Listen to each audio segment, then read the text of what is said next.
Hello everyone, good morning. সবাই কেমন আছো?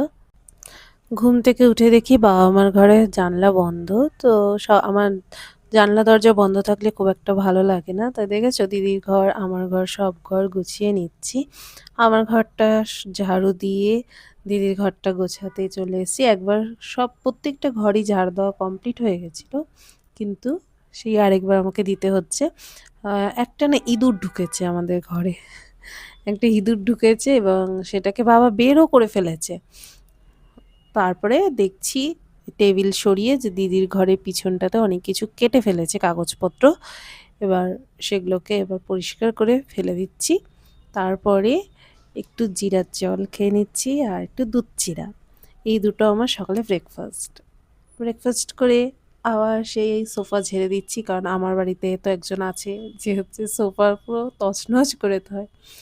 যেহেতু অনেকটা ধুলোবালির কাজ হয়েছে আজকে, তো শ্যাম্পু করে স্নানটা সেরে নিলাম। আর আজকে রান্নাও খুব তাড়াতাড়ি আমাদের কমপ্লিট করে ফেলেছে দিদি। তো আজকে আমাদের রান্না খুবই সিম্পল, করলা ভাজা, মাছের ঝোল আর ভাত। এই হচ্ছে আমাদের রান্না ছিল। রাত্রি 10টা বাজে, এখন বানাতে এসছি রুটি। আমাকে 7টার সময় মা বলেছিল যে রুটি বানাতে, দুদিন ধরে মাই বানাচ্ছে। মা জিজ্ঞেস করছিল যে আমি বানাবো রুটি না মা বানাবে। তা আমি মাকে বললাম যে তুমি ছেড়ে দাও, 2 দিন ধরে তো বানিয়েছো, আজকে না হয় আমি বানাচ্ছি।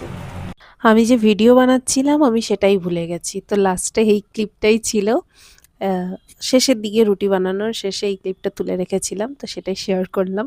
ওদেরকে একটু দেখাই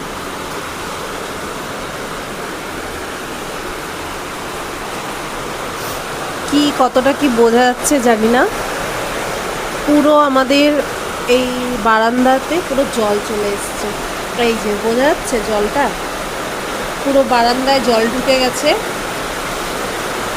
এই যে কি বৃষ্টি, এই যে একটা দোকান খোলা আছে, এই দোকানটাতে দেখাচ্ছি। সেই সন্ধ্যে থেকে শুরু হয়েছে বৃষ্টি, নন স্টপ হয়েই যাচ্ছে। বুঝতে কি হাওয়ার বৃষ্টি হচ্ছে, ওই দেখো লাইন চলে গেল হচ্ছে প্রচুর। মানে তোমাদের কার কার ওখানে এরকম বৃষ্টি হচ্ছে অবশ্যই জানিও, কিন্তু আমাদের এখানে আজকে ভীষণ